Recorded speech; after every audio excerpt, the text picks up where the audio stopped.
Halo pemirsa GPR TV, dari Sabang sampai Maroke, dari Miangas hingga Pulau Rote, bertemu lagi dengan saya Hani Selviana di program Kominfo Newsroom, Jumat 19 November 2021. Pemirsa, mengawali berita pertama, Menko Perekonomian Erlangga Hartarto pada Selasa 16 November 2021 lalu telah menerima audiensi dari Forum Silaturahmi Asosiasi Travel Haji dan Umroh atau SATU. Audiensi tersebut dalam rangka persiapan umroh dan haji yang rencananya akan dibuka dalam waktu dekat.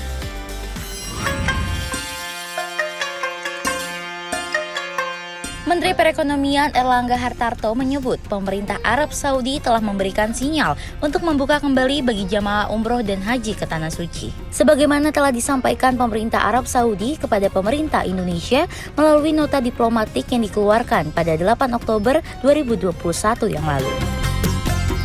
Adapun persyaratan bagi peserta umroh dan haji dari Indonesia, yakni jamaah Indonesia wajib sudah divaksin COVID-19 menggunakan Pfizer, Johnson & Johnson, Moderna, dan AstraZeneca, dan dengan ditambah Sinopharm dan Sinovac.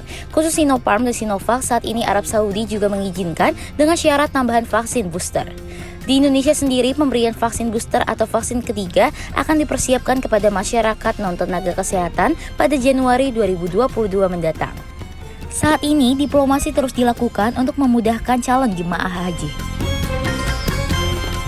Ada usulan di mana pemerintah dalam hal ini Menteri Agama melakukan diplomasi ke mitranya di Saudi, dan berdasarkan informasi dari Pak Menteri Agama akan segera mengirim tim di minggu ini, dan Menteri Kesehatan juga akan berkomunikasi dengan mitranya, Menteri Kesehatan di Saudi, mengenai penanganan COVID di Indonesia yang sudah diakui oleh WHO sendiri bahwa saat sekarang semuanya level 1. Dan kedua, beberapa negara sudah mengakui juga Sinovac, Sinopharm dan yang lain, sehingga seperti misalnya UAE pun menerima Sinovac, kemudian juga negara lain seperti Australia maupun Singapura yang sudah menawarkan vaksin Travelin dengan Indonesia.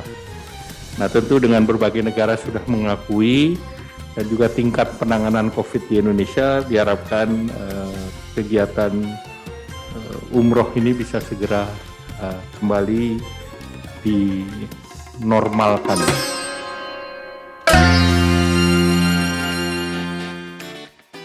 Informasi selanjutnya, pemerintah memastikan akan terus mewaspadai dan mengantisipasi berbagai gejolak ekonomi global yang dapat memberikan pengaruh terhadap kinerja ekonomi Indonesia.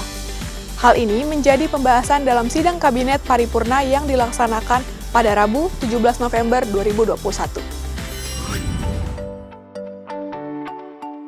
Isu kenaikan inflasi yang terjadi di sejumlah negara, baik maju maupun berkembang, menjadi salah satu pembahasan dalam sidang Kabinet Paripurna Presiden Joko Widodo bersama jajaran kementerian. Dalam hal ini, Menteri Keuangan Sri Mulyani mencatat kenaikan harga di tingkat produsen dapat menyebabkan kenaikan harga di tingkat konsumen sehingga memicu terjadinya inflasi. Di Eropa sendiri telah mengalami kenaikan harga produsen mencapai 16,3%, lalu di Tiongkok 13,5% dan di Amerika Serikat mencapai 8,6%. Dan kenaikan harga produsen pun terjadi di Korea Selatan yang mencapai 7,5%. Meski demikian, pemerintah terus memperkuat fondasi ekonomi dengan harapan akan memberikan kesiapan yang lebih baik dalam menghadapi kemungkinan dinamika global. Pemulihan ekonomi kita di kuartal ketiga sudah cukup menunjukkan bahwa seluruh sisi permintaan, konsumsi, investasi, ekspor, impor semuanya mengalami pembalikan atau pemulihan, rebound dan recover. Demikian juga dari seluruh sisi sektoral, baik itu di sektor perdagangan, manufaktur, pertambangan, konstruksi, akomodasi, transport maupun pertanian dan infokom semuanya mengalami rebound dan recover di kuartal ketiga meskipun kita dihadapkan pada varian Delta yang cukup berat.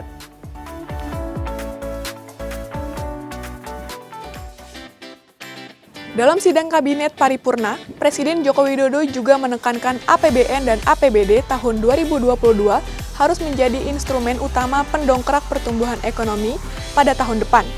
Untuk itu, Presiden meminta pangkas belanja rutinitas tak perlu dan dialihkan dengan belanja produktif.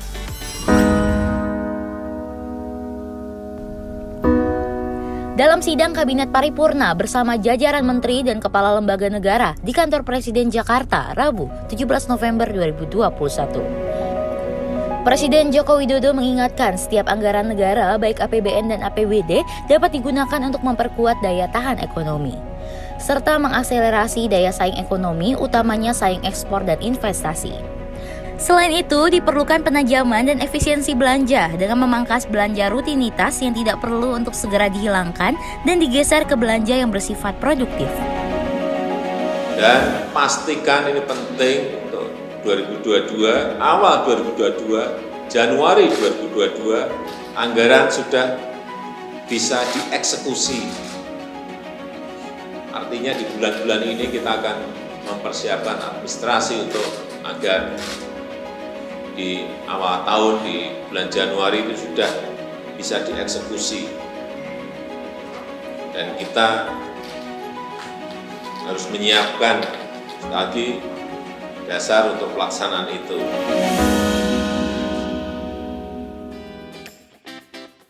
Satu hal lagi yang menjadi perhatian penting, Presiden juga mengingatkan untuk tetap waspada akan kenaikan kasus COVID-19 di negara lain, dan diharapkan kenaikan kasus tersebut tidak masuk ke Indonesia. Pada sidang Kabinet Paripurna Republik Indonesia, Joko Widodo selaku Presiden Republik Indonesia menyampaikan bahwa kita harus tetap fokus terhadap penurunan kasus aktif dan kasus harian COVID-19. Kasus aktif di Indonesia sendiri sudah berada di bawah 9.000, serta kasus harian hanya mencapai angka 300-400. Karena adanya lonjakan peningkatan kasus positif di negara lain, Presiden Joko Widodo juga menyampaikan agar waspada sehingga peningkatan kasus tersebut tidak masuk Indonesia. Karena kita tahu sekarang di Amerika Serikat kasus harian sudah naik lagi ke angka 70, Inggris sudah 70.000, Inggris sudah 39.000, Rusia 38.000, Jerman 30.000. Ini harus menjadi kewaspadaan kita agar kejadian ini tidak masuk ke negara kita. Sehingga sekali lagi provinsi-provinsi yang naik meskipun hanya sedikit betul-betul diberi peringatan dan diberi bantuan agar di backup agar kasusnya bisa turun kembali.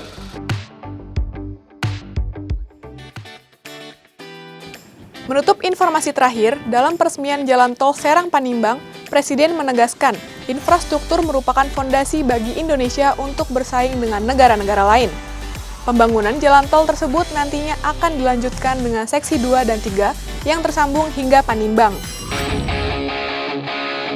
Presiden Joko Widodo meresmikan Jalan Tol Serang Panimbang, Seksi 1 ruas Serang Rangkas Bitung di Gerbang Tol Rangkas Bitung, Kabupaten Lebak, Provinsi Banten pada Selasa 16 November 2021. Pembangunan jalan tol tersebut nantinya akan dilanjutkan dengan seksi kedua dan ketiga dan tersambung hingga Panimbang.